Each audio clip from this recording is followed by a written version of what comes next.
जरांगे पाटलांसंदर्भातली मनोज जरांगे पाटील आज पुणे न्यायालयामध्ये उपस्थित राहतात आणि नाट्य निर्मात्याची फसवणूक केल्याप्रकरणामध्ये मनोज जरांगेंच्या विरोधात पुणे न्यायालयानं वॉरंट जारी केलेलं होतं। दरम्यान वॉरंट इश्यू करू नये म्हणून आज ते हजर होतात असं त्यांनी सांगितलेलं होतं आणि मनोज जरांगे यांच्या वकिलांकडून हे सांगण्यात आलं होतं। आता मनोज जरांगे पुण्यामध्ये येतात आणि न्यायालयामध्ये ते आज हजर राहणार आहेत। जरांगे पाटील पुणे न्यायालयामध्ये आता हजर राहतात आणि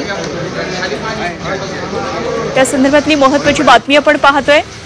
मनोज जरांगे पाटील आणि त्यांच्या सहकाऱ्यांनी एका नाटकाच्या प्रयोगाचं आयोजन केलं होतं। 2013 मध्ये हे सगळं प्रकरण होतं। नाट्य निर्मात्याला पूर्ण पैसे दिले नव्हते आणि त्यामुळे संबंधित नाट्य निर्मात्यानं कोथरूड पोलीस ठाण्यामध्ये गुन्हा दाखल केला होता आणि त्यामुळे मनोज जरांगे पाटील यांच्या विरोधात पुणे न्यायालयानं नाट्य निर्मात्याची फसवणुकीचा आरोप असल्या प्रकरणात दाखल असलेल्या गुन्ह्याच्या सुनावणीला हजर न राहिल्यानं वॉरंट काढलं होतं।